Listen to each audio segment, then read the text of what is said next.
తిన్నాను కానీ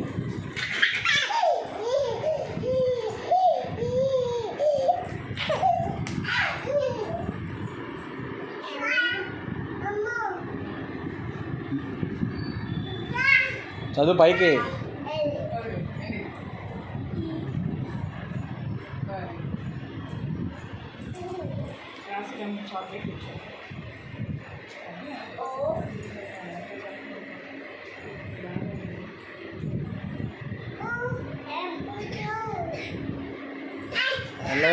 రాయ్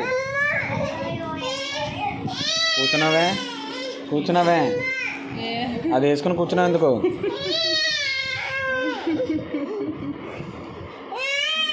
ఎలాగా ఉండు.